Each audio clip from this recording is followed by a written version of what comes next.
Finland, the small country in northern Europe, was part of the Russian Empire in 1870. There was a lot of unemployment and other social problems, and those made people turn to other options like moving to a new country. In the USA, 1870 was a time of change, and before that, many things had already been altered. Gold rushes had begun, the economy was getting better because industrial and agricultural revolutions had just happened, and one of the biggest factors was the Homestead Act in 1862 that developed agriculture. The time of immigration in 1870 to 1930 is called the Great Migration. The main reason why Finns left to the USA was to get a better life. Many social problems bothered Finland. The largest of them were the military service that the Russians demanded from the Finns, and as a result, people tried to escape. The other big problem was unemployment, and in the USA, the Industrial Revolution had just ended, so there were many jobs for Finns. Also, hunger was a problem in Finland from 1857 to 1868, and many people died because of that. So how did they know to choose where they were going? Well, people in Finland heard only good things about the USA from the letters that their friends and family members had sent to them. Usually the stories were better than the reality, but the dream was to get into the new world and start a new life. A big part of the immigration was recruiting agents. They came from the USA to Finland and tried to get poor people to leave by promising unlimited opportunities and better health. In farming, the unlimited opportunities were essentially true.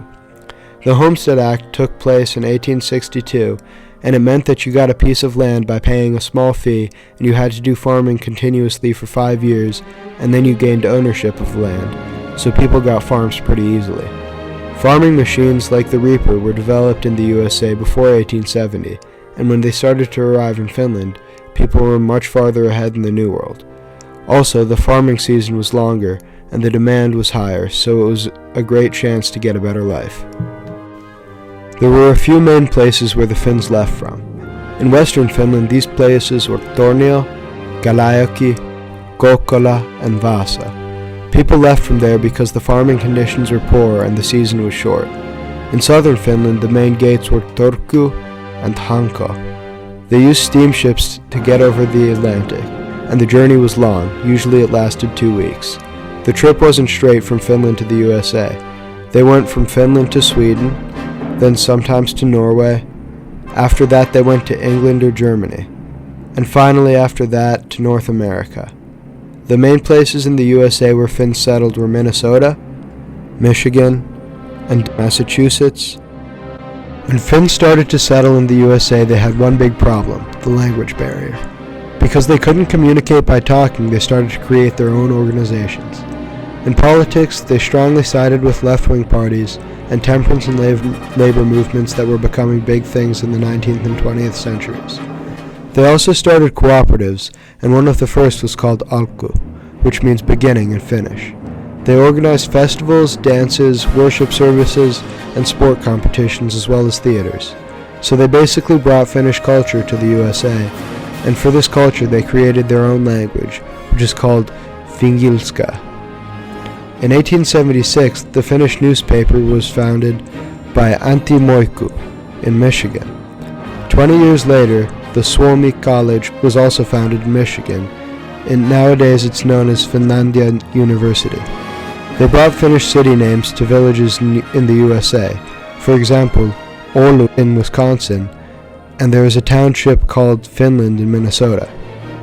For work, Finns mostly did manual labor like factory work, farming, and mining. For example, copper and gold mining. The lumberman's job was also popular, and people who worked in lumber or in mines could work a couple years like that and then buy a farm of their own and start farming. Before 1870, there were fewer than 5,000 Finns in the USA, but soon after the number started to increase. In 1887, the number was 21,000, and between the years 1890 and 1914, the number grew to over 200,000. In the end of the Great Migration, it was over 300,000. It was hard to be away from home, and some Finns planned to spend only a couple years in the USA before returning. But only 20% of the immigrants ever went back to their homeland, and that's why there are so many Finnish ancestries in the USA. One of the most famous immigrants was Eero Saarinen. He was born in 1910 and came to the USA when he was 13 years old. He graduated from Yale University and became an architect. He has designed many famous buildings in the USA, including the Gateway Arch of the Jefferson National Expansion Memorial in St. Louis and the TWA Flight Center at JFK Airport. He died in September 1961.